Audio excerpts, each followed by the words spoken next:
Welcome back to IAS Net Study. Last week we have started a new series, ethics current affairs series, where current affairs will be discussed from an ethics perspective, and you can use these dynamic examples to give validation to your point. Whatever you write in your static part, you can add these things as an example, or code these things in your validation point. So you can use these contents in your answer writing. That is the intention here, and this is going to enhance the value of your answers. So that is the thing. uh, let's get into the basic details we have discussed in the last video, that how exactly you can connect with all these topics, everything. So now let's get into the discussion of this, and I'll tell you where exactly you can use this, which topic you can connect it to. So let's take the first news. The West Asian escalation, the Middle East, what's going on, you know that the Israel, US, they are attacking the Iran, and strike, counter strike, these are all going on, you know that completely.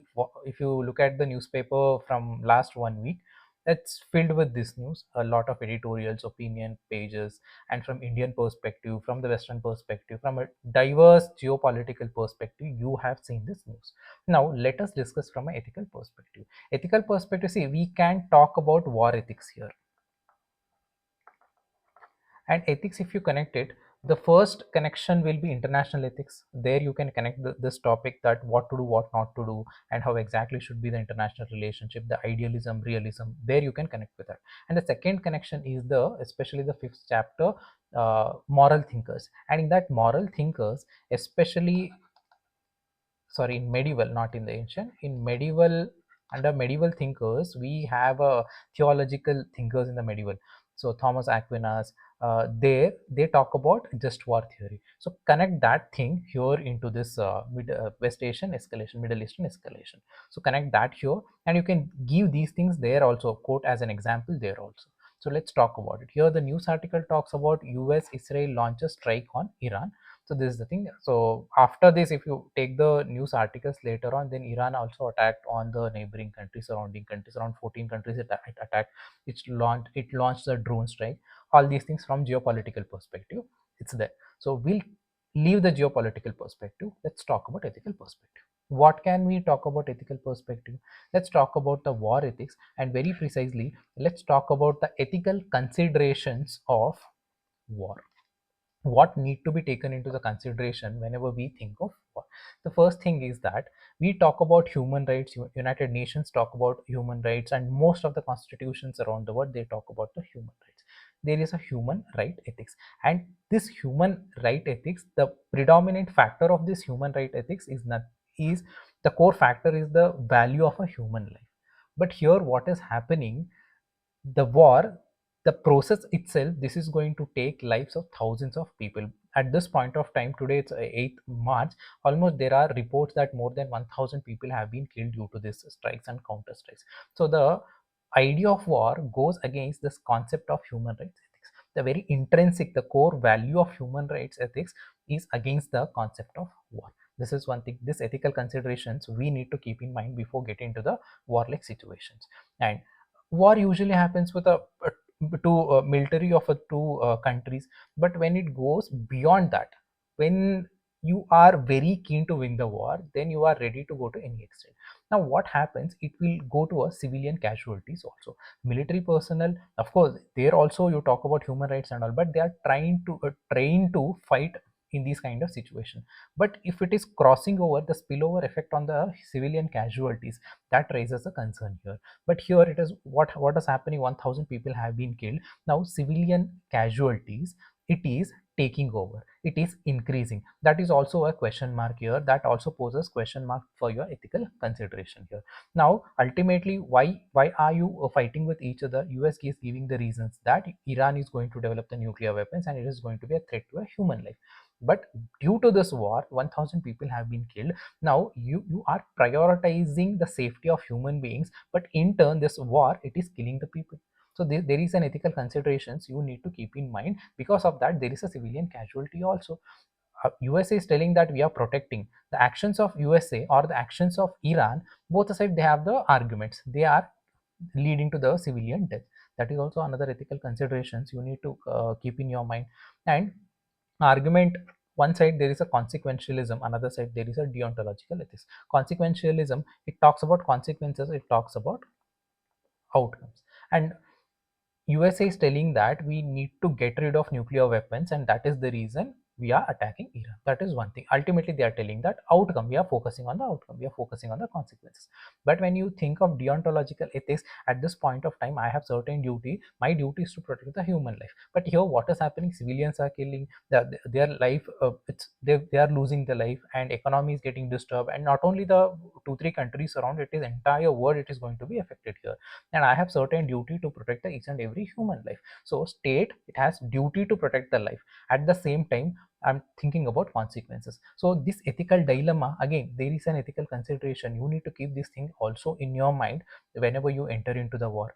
And next is moral justification versus strategic necessary.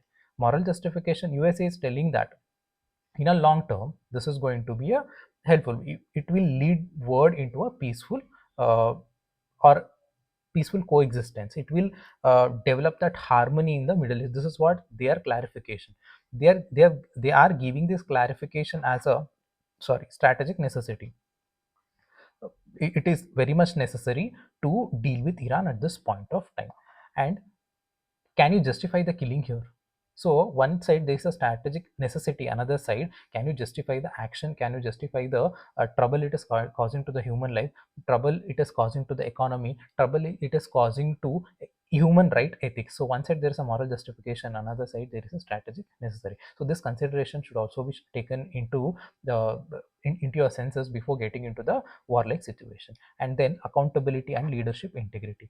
See, most of the time, even if you look at the history, leader of one country A and leader of country B, the ego factor between these two leaders have led to the war situation many a times. So the accountability factor of a leader or a democratically elected ruler, so accountability factor and the integrating factor, the integrity of a ruler, that also play very important role. So it is a responsibility of a people to elect a person with a values. Especially if you look at the virtue ethicists, they talk about this thing only. They mention that ruler should be enlightened one. You should know what is right and what is wrong. You should be aware of the virtues. You should have that virtues, and you should inculcate those virtues in the administration. So here, leadership integrity and accountability factor is also another consideration one need to be taken into the keeping in mind with respect to war ethics. So these are some of the ethical considerations one need to keep, or a country needs to keep in mind regarding war, right? These are the ethical consideration. Now let's talk about war ethics. What are the ethics needs to be followed? So war consideration is, before get into the war, some of the things you need to keep in your mind. See, before entering into the war, usually in geopolitically, we think about how many soldiers we have, how many missiles we have, all these things. But from ethical perspective, these are the consideration you have to consider. So ethical considerations here. Now, what are the ethical war ethics, precise ethics that are mentioned? Especially we are taking this from the moral philosophers only, the just war theory that is mentioned in the by the medieval philosophers. The same thing I have listed out here. The first thing here, just cause. You have to enter into the war for a just cause. What is the just cause? I have to protect myself. So there is a factor of self defense. Somebody, there is an aggression from the neighboring country, and I want to uh, protect myself. For the self defense, I am entering to these are the just cause. I am not invading some other country, but I want to protect my people. For that reason, I am entering the war. So intention matters here. So just cause, that because of genuine reason, there is a threat for my existence, that is the reason I am entering into the war. Or I want to protect the innocent people, that is the reason I am entering into the war. Or there is an injustice has been done, now I want to correct this injustice. For that reason, I am entering into the war. These are just cause. And the next is a legitimate authority. War has to be declared by a legitimate authority. It is, in our country, it has to be declared by the prime minister or the executive, or from a parliament, because they have the authority. People have elected them, and they have the authority, and they have to take a decision. It is not some fringe groups. They decided that we are going to get into a war with another country, we are going to war with Pakistan or Bangladesh. No, that is not the cause. It has to be called by a legitimate authority. In our country, who is the legitimate authority? Usually it is a prime minister. He is elected by the people. Then right intention. Intention is also that, see, I am going to the war for a justice. I am going to the war to protect the civilians. See, that is the intention. It is not that I have that anger, I want to vent out my anger. I have the aggression, I want to showcase my aggression. I am powerful, I want to showcase my power. I am very strong, I want to showcase my strength. If you go for wrong intention, it is not called as this goes against the war ethics. So purpose, what the reason I am entering the war, it has to be justice, it has to for the peace, and it has to correct if there is something wrong. It has to, I am entering war to correct that. So intention matters, positive intention. It's not about revenge, it's not about conquest, hatred, greed. See, if the intentions are negative, so ultimately outcome, most probably it will lead to the negative outcome only. So right intention, it is also one of the factors of war ethics. And then consider war as a last resort. All the other alternatives are explored, and there not no other alternative to end the mistrust between two countries. Here, I have tried diplomacy, sanction, negotiations, economic pressures, everything. Nothing worked out. Finally, I've taken a decision. I'm a prime minister. I've taken a decision that I am going to get into the war. That should be the last resort. It is not initially something goes wrong, I am going to get into a war with another country. No, that is not the thing. It goes against the war ethics. So war should be the last resort. And proportionality. Proportionality is what, one country is going war with another countries, ultimately outcome, the positives should overcome the negative. Obviously war is going to cause some kind of destruction, economic destruction, human life destruction, some kind of destruction will be there. But if you compare positives with negatives, positive should outweigh the negatives. If negatives are more, you enter the war, ultimately destruction is much more, then it does not make sense. This goes against the war ethics. So you analyze these things, you see the proportionality. So you know that if the positive outcome, if the outcome will be positive, if the outcome has much more positive than the negatives, then proportionally you can select that. So this thing also should be kept into the consideration. And there should be a reasonable chance of success also. If there is no hope, then what is the point of going to the war? You explore the other alternatives, or you do something to deal the situation. But you know that you are going to lose the war, and if you still go to the war, then this is going to cause a lot of destruction. And even legally this is not correct, and even ethically this is not correct. Even by after knowing everything, you still enter into the war, this goes against the war ethics. So these are some of the uh, standards that are mentioned under the war ethics. Connect this with the moral philosophers, especially medieval thinkers. Connect these things there. So let's move to the next topic. The next topic is RTI. RTI, you have, it's been mentioned in your syllabus also, and so many questions have come with respect to RTI, the provisions of RTI, and the differentiation between RTI and the Official Secret Act, and a lot of case studies also there. So here the top, this article is talking about dilution of RTI Act undermining constitutional guarantees. So see, there is no necessity to talk about this article, but what we have to focus is dilution of various provisions of article RTA Act. This goes against the constitutional guarantees. See, what I am going to do is we will discuss it from an ethical perspective, like what are the ethical issues. And see, way forward, I think in my videos we have had a detailed discussion there. So we'll just talk about the ethical issues with respect to RTA. So RTA, what are the ethical issues here? See, predominantly RTA talks about transparency. One thing, it is going, it empowers people. You have the power, you can question the government. That is one thing, there's a factor of transparency. And another thing, privacy. Now you are asking personal details of a government employee. See, official capacity, if you ask the information, that is fine. But if you are asking information that is personal to them, these days these are all happening. So one side dilemma is that transparency and right to privacy, how to handle this. This is one thing. And misuse of RTI for harassment. RTI is there to empower you. It is a privilege given to you to get the information. But what you are doing is you are using this RTI, you are misusing this RTI to harass the government employees, or to create some kind of obstacles in the developmental factor. So misuse of RTI, that is another ethical issue. So see, if you take a very hard stand, then this is going to impact the various provisions of RTI. And see, even certain very strict measures you take, the dilution of RTI happens. So what do you do? That creates an issue, that creates a ethical dilemma here. And weaponization of RTI, it is happening.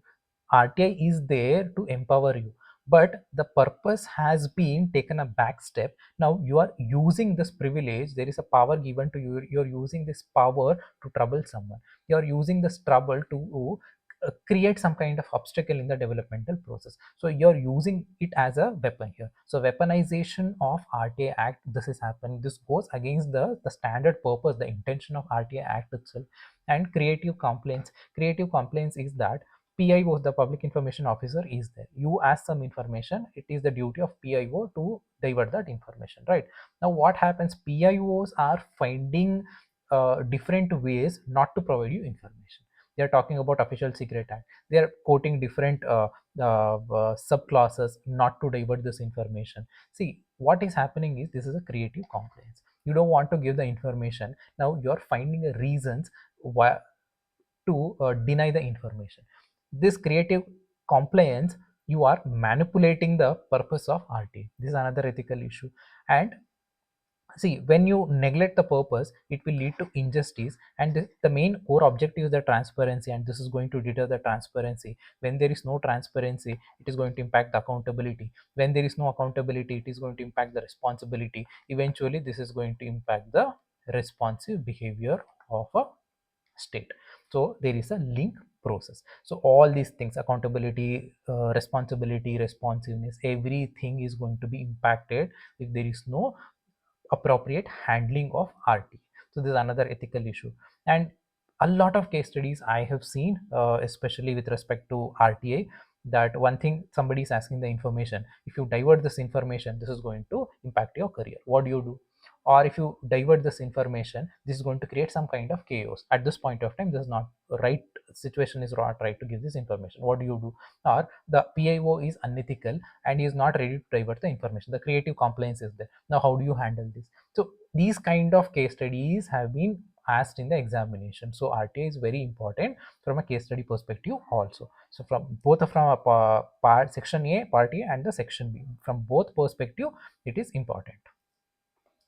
So understand RTI ethical concepts, and also write down the way forward also. So it will help you if you have this fodder material in your hand, or you can go through with my videos. I've given the detailed explanation with respect to RTI. Use these things. Since you might have read this in your syllabus, in your static syllabus, that is the reason I'm not giving you the way forward and various ethical dimensions, since we've already discussed it in the syllabus static video. There it's there, you can go through it there also. So that is the reason I'm just restricting this to the one particular slide, right? So RTA. And the next topic, it talks about judicial ethics, and the article is talking about CJI is he's talking about judicial ethics. He says that judiciary must build public trust. So this is the statement he has given, and he has told that, see, judiciary should be like hospital.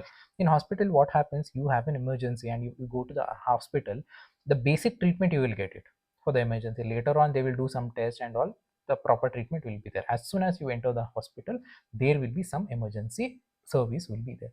The same thing here, CJI is telling that the similar kind of service should be there in the justice also. If somebody approaches the judiciary, there should be some mechanism to help them, or to give them the confidence that judiciary is there to protect you. So this intention or this trust we have to build. So judiciary must build that public trust. See, this you can connect with the ethics in public institutions. These topic you can relate it to that. And also you can judicial ethics you can connect with applied ethics. In the first chapter, at the end, ethics and human interface, at the end we have applied ethics. There also you can talk about judicial ethics, administrative ethics, and then medical ethics, all these things, environmental ethics, all these things comes under the applied ethics. There also you can connect it with that. And see, public trust, usually we talk from ethics in public administration in the 7th unit, I think the 6th unit, the ethics in public administration, where there we talk about the public trust, all these things. Now judiciary is also talking about the public trust. So you can connect those topics there. So this is with respect to judicial ethics, what exactly CJI, Chief Justice of India, is talking about. Now let's talk about the ethical issues in a judiciary. What are the ethical issues? Lack of transparency. Why? Like especially lack of transparency in appointment and the transfers. Why is that? We have a collegium system. The everybody is actually, this is a complaint. Even the civil society is also complaining. The legislature is, they are also talking about, they're not happy about the collegium system. Ruling party, ruling government is talking about it. They came up with a national judicial appointment bill, but still the appointment, there is a lack of transparency is there. This is one ethical issue. And there are cases of judicial misconduct. You must have seen news article talking about corruption in judiciary, and now the NCRT, that issue fiasco is also going on. The judicial misconduct, that is also another ethical misconduct. And even removal mechanism of a judge, it's very cumbersome, it's not very easy. So this gives an added advantage to the judiciary. Actually, you cannot question it. So removal mechanism, the impeachment process itself is so difficult. It's, even if there is a misbehavior, even if there is a factor of incapacity, that you cannot take actions very easily against the judges. So this becomes another ethical issue. See, I'm talking about when there is a factor of incapacity and the misbehavior. Even at these kind of misbehaviors also, you cannot do anything. That is also become, that has also become another ethical issue. And judicial delays, you are aware of it. Once go to a court and cases goes for years and years. I'm not talking about the civil cases, even the criminal cases, it goes for years and years. So it leads to the judicial delays, and judicial delay, again, the pending of cases, it is going to impact the justice system. So this has become another ethical issue. And judicial overreach is also another factor recently, that they are entering into the policy domain, they are entering into the administrative domain, they are entering into the executive and legislative domains also. So judicial overreach has become another issue here. So the concept of separation of power, there is a concern about it now. There is overlap, it is happening. Judiciary is entering into the legislative arena, judiciary is entering into the administrative arena. So these issues are there. These are ethical issues under the judicial ethics, right? Now, how do you handle this? What are the way forward? Let's talk about some of the ethical solutions here. The first solution here is that, see, we want to find a solution, but that does not mean that we are going to compromise the independence of judiciary. So that is the foremost important aspect we need to keep in mind. The apolitical nature, the neutrality factor of judiciary should be there. The justice factor of judiciary should be there. So judicial independence, we should preserve that. That is one thing. But at the same time, we need to take care of transparency, we need to take care of accountability, probity, and efficiency. So these two concepts, balance this also. So balancing both the things is very much necessary. This is going to build a trust among the people. And then appointment, we talked about lack of transparency in judicial appointment, and the transfers and the promotions, all these things. Some reformations are needed.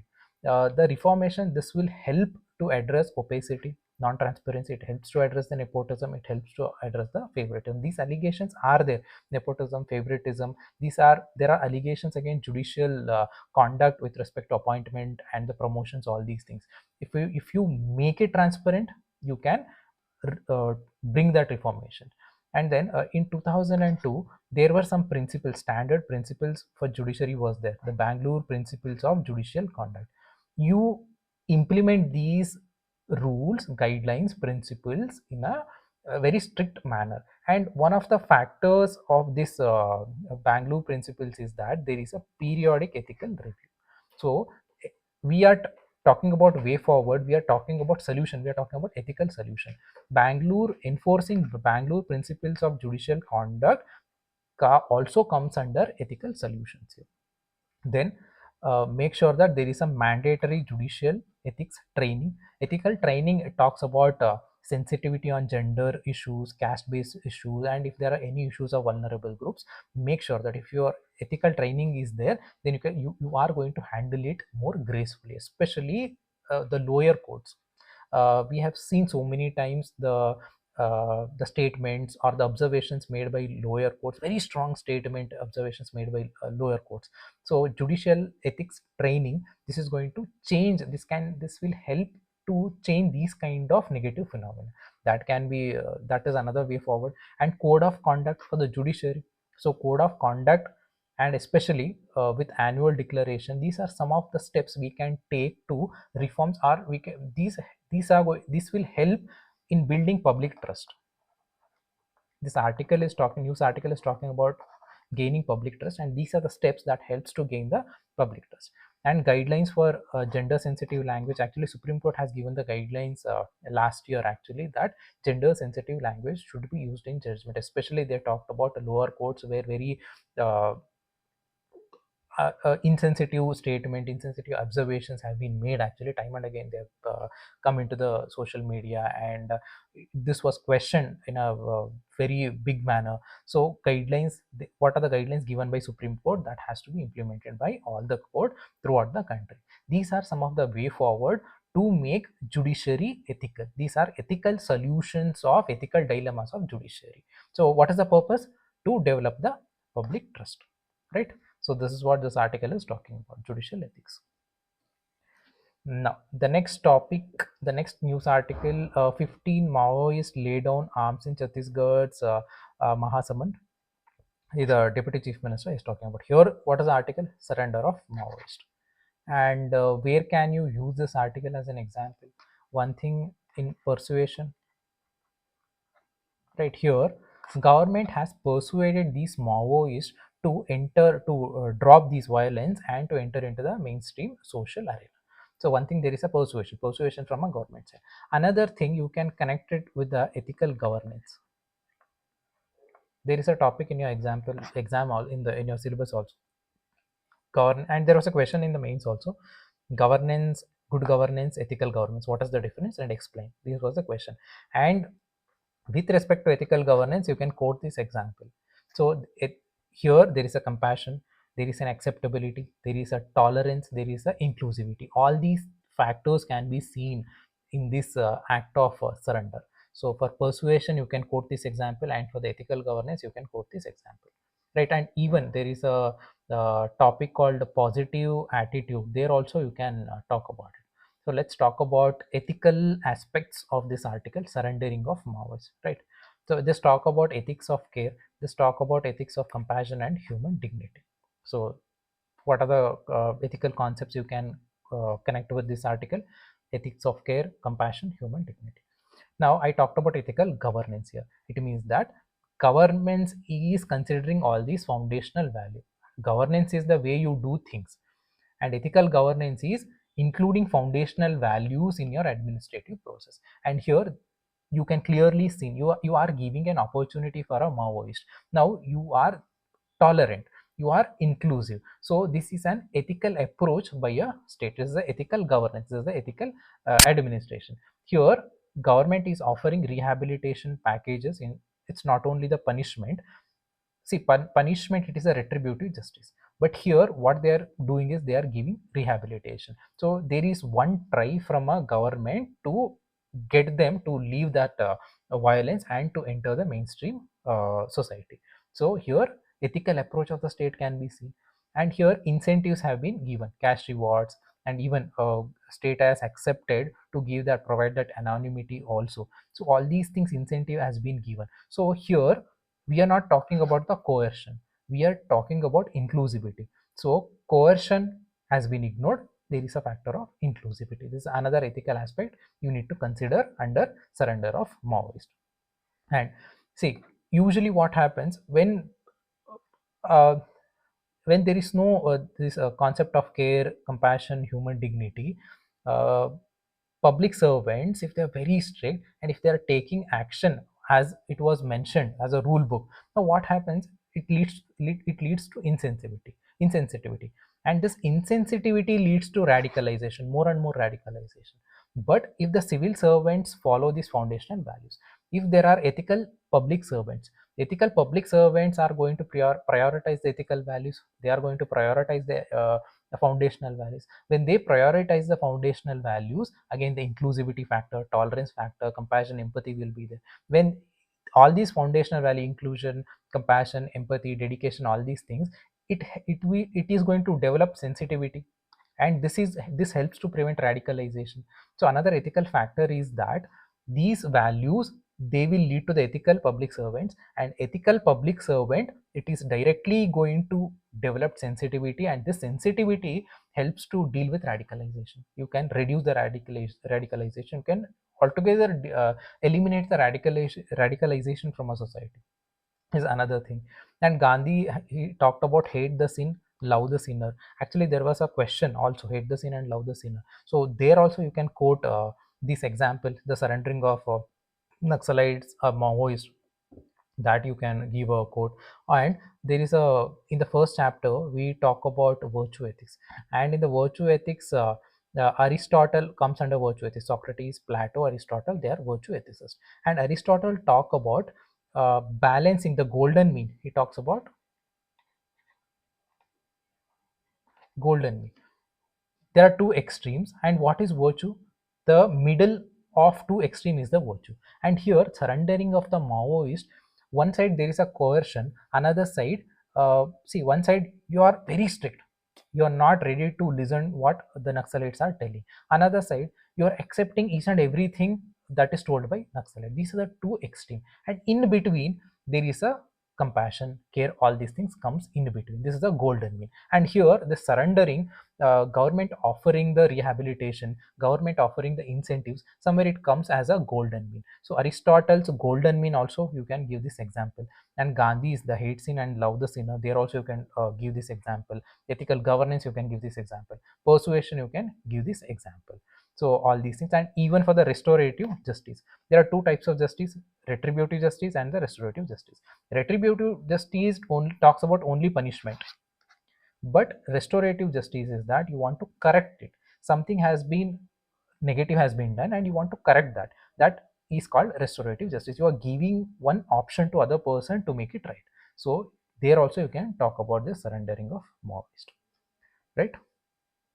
Then yeah, that is it with respect to this article. 3 4 concepts you can quote this as an example.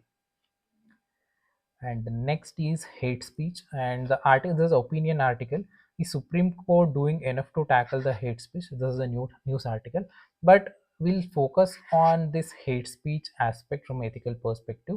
Here the various experts opinion has been given in this article, their perspective has been given.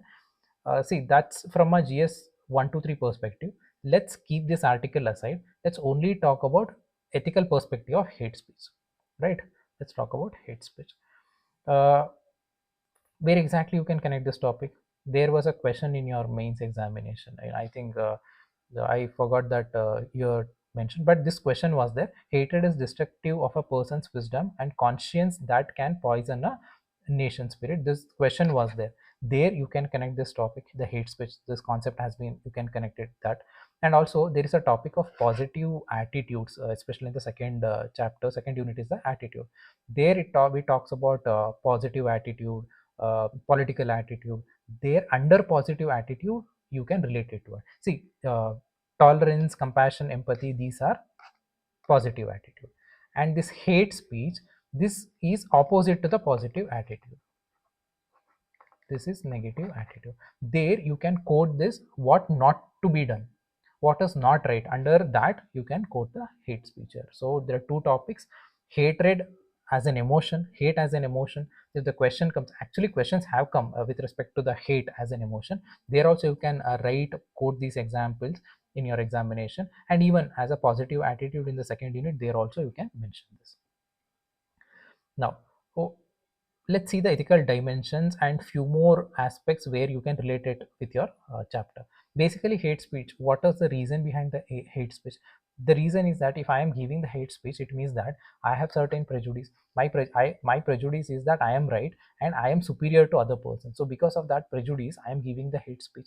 Or there is some kind of stereotype. Because of stereotype, I am there is a derogatory aspect in my thinking itself with respect to another person.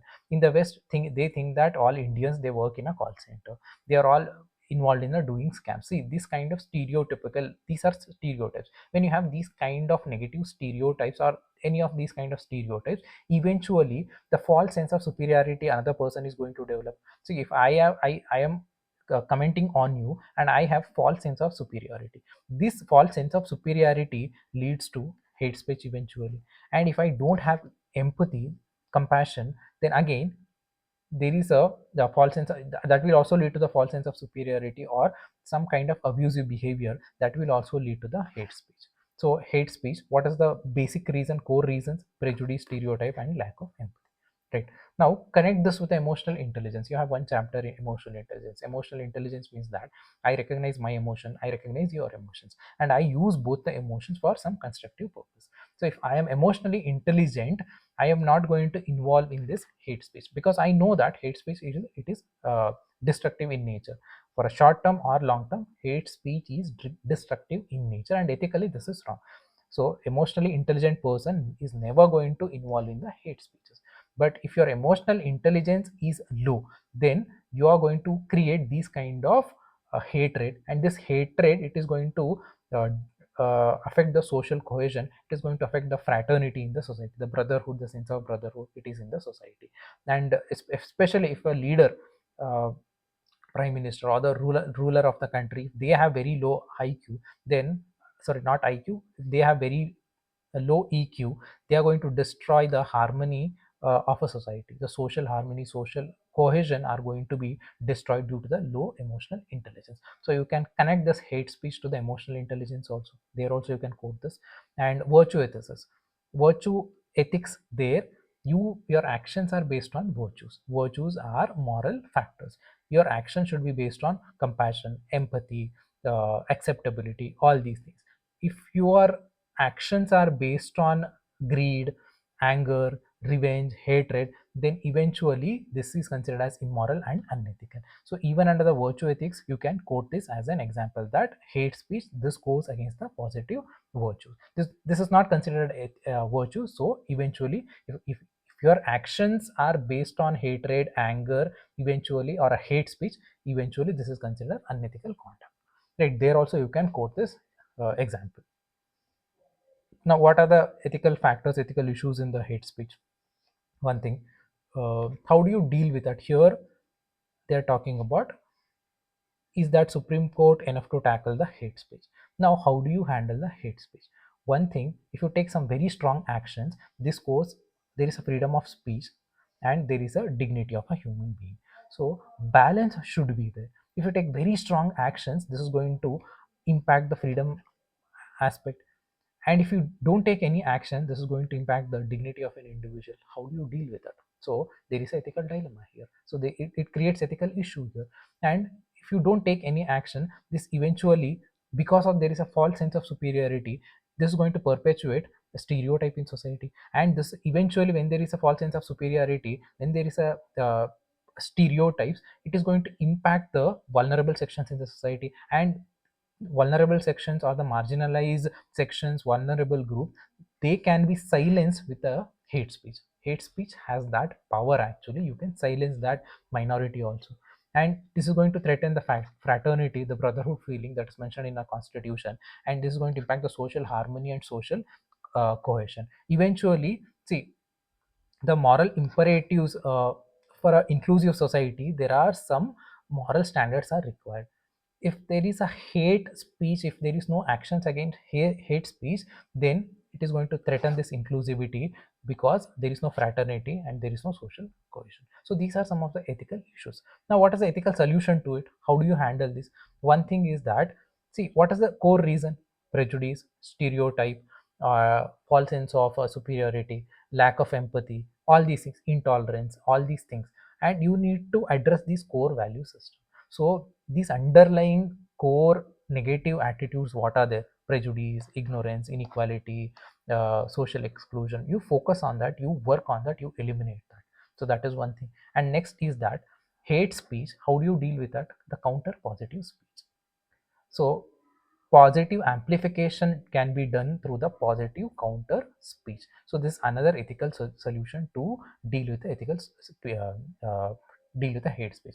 Hate speech, what happens, you are giving hate speech, I am giving hate speech, now you are also giving hate speech, there is a negative amplification that should not be there. So through the counter speech, through the counter positive amplification, you can deal the hate speech. That is another ethical solution. And the third is create civic virtues. Civic virtues, we are living in a pluralistic society that belief system is different, language is different, religion is different, various food practices are different. There's a pluralistic society where we need to learn to respect and accept another faith, thinking process, everything. Even for the civil services also, the civil servants should have this factor of acceptance. If you cultivate these civic virtues at the social level, you can eliminate the stereotypes, you can eliminate all these intolerance. Eventually this is going to eliminate the hate speech also. So these are some of the ethical solutions to deal with hate speech in the society, right? So this is with respect to hate speech. Let's move to the next topic. The next topic is social media ban for minors. This is also in news continuously. Uh, Here, the article is talking about Karnataka and Andhra Pradesh. They have taken a decision to ban social media by minors. It is that up to 16 years of age, and even Australia is talking about, India, Indonesia is talking about. So it is in news from last 1 week continuously. This is in news. Social media ban for the minors. So let's see from ethical perspective what exactly this the it is talking about, how exactly this is going to affect the minors. What are the ethical dilemmas in this decision? Your government has taken a decision to ban it. What are the ethical dilemmas here? One thing, government is talking about to protect the child from a cyberbullying, all these things, right? This is one side. Another side, as a child, it is a age of learning, and a child wants to get information, and internet is a source of information. By banning this, by curbing their freedom to access the information, this goes against the individual rights. One side government argument is child protection, another side there is an individual rights. How do you deal with that? There is one ethical dilemma. And state paternalism, state is acting like a father that I want to protect my child, but another side, under article 21, the autonomy, the under the right to life, autonomy is there, the personal autonomy has been there.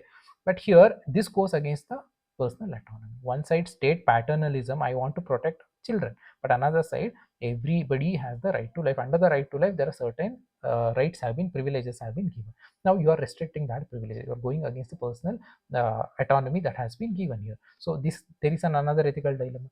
And one side there is a corporate responsibility, their responsibility is to protect these children from a cyberbullying or some kind of negative influences. But another, from another perspective, all these social media, there are the private enterprises, private companies, ultimately they work for the profitability.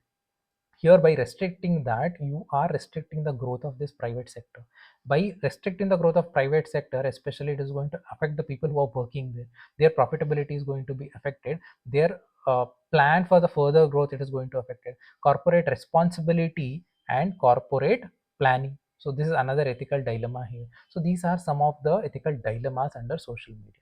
And then from ethical perspective, now government has taken this decision. Now you, either you agree with that. In interview, what happened, they say social media ban for the minors. What do you think? Is it right or is it wrong? Now you have to give your opinion. You can say yes. If you say yes, give the reasons.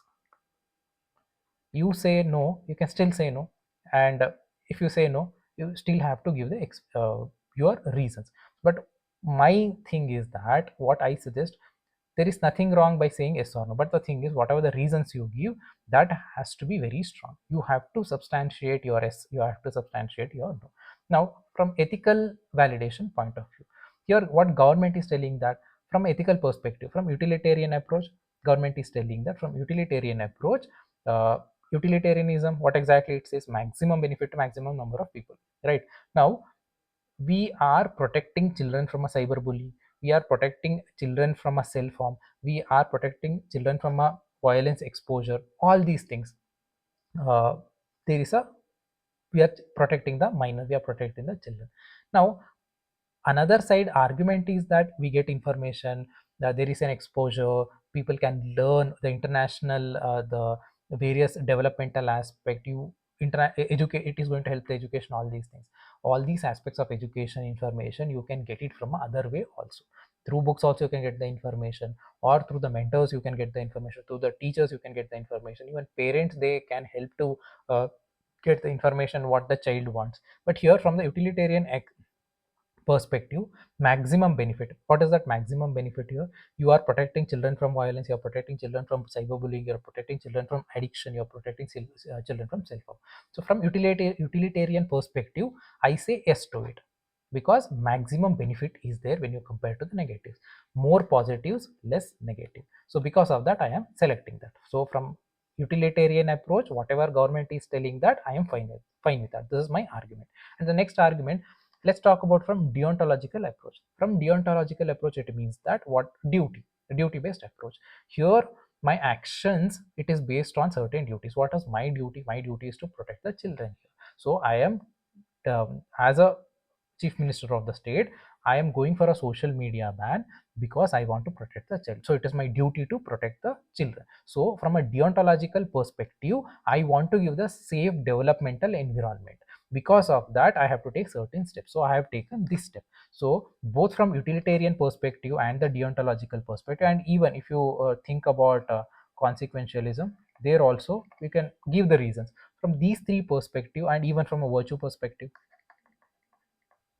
from these ethical frameworks also, social media ban, I say yes to it. And this is only for till 16 years. After that there is a freedom, people, the children can, they can access this information. So this window of 16 years I agree to it. So this, see, this is my personal thing, and if you say no to it and you give the reasons, again, if you're intelligent enough, you can quote the same utilitarian and the deontology from your perspective, and you can give the examples also.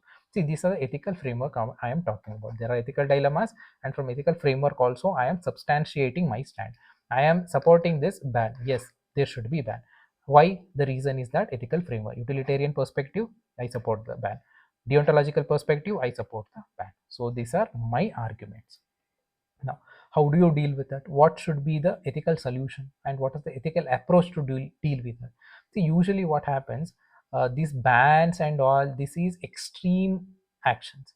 So my suggestion would be that avoid these kind of extremities, banning, the outright elimination. These things, it is not never going to work. People always find a way to come out of this ban or to access the information. See, you are banning the social media, but you can use there are options like VPNs. Using that VPN you can access the social media. There are n number of options are there. You can declare this as a law that it is banned for minors under 16 years. But the thing is, there are various tools where there various techniques are there, and how do you take actions against all these tools and techniques? So on paper there is a ban, but in reality it is not effective. So it does not make any sense. So always ethical approach would be never take these kind of extremities. So avoid these extremes. And these extremes, what happens, one thing, they will be ineffective because there are so many tools and techniques, you can bypass those restrictions. And this disproportionate also. So, and also this is going to violate the rights and privileges of children here. So avoid these kind of extremes. Now what to do then? Then whatever actions you take, it should be proportional in nature. There should be a multi-layered solution. Usually you should take actions for a prevention. How do you see, how exactly prevention works? By going through the digital literacy, school counseling sessions, or parental tools. Using these things you can create first level of defense. So prevention. Then comes regulation. How do you regulate that? There are certain self addictive feeds are there, eliminate those things. And there are some ads that usually target these minors, and eliminate these targeted ads. Addictive natured algorithms, eliminate these addictive nature algorithms, and enforce age verification that that protects your privacy, that protects your individual this thing information, all these things. So regulation is the second thing. Then comes positive duties. So you design the platforms that protect safety, that protects, that enhance security of minors, that you can do. And government that can, that promotes inclusive digital access. In that inclusive digital access, you make sure all these regulations are in place. So prevention first, then regulation, then positive duties on the government, that has to be ensured. And civil servants role, that also be very important, because civil servants are the one, they are coming up with a public policy, and these public policies should be evidence based. So evidence based public policy should be there. See, if you ban all these things, but if it becomes ineffective, then what is the point of formulating all these policies?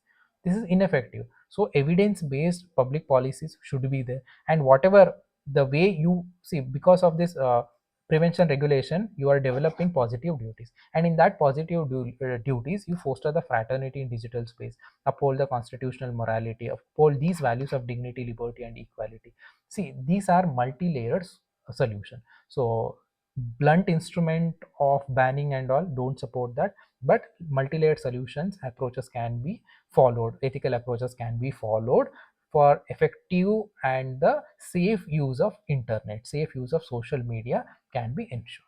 So these are some of the ethical approaches, ethical solutions for these kind of social media ban. And these multi-layered solution can be applied for your case studies also. Usually case studies, they also tell you to give the solution. There also, you by heart these things, prevention, regulation, all these things, positive attitude, positive duties, role of civil servants, you intelligently use in your case studies also. Ethical approaches to handle the particular case study. I think this is it for this session. I will see you guys in the next week, especially with respect to ethics, current affairs. Thank you so much for listening. Please like the video, subscribe to the channel, and leave the comment also. I'll see you guys in the next video. Have a good time.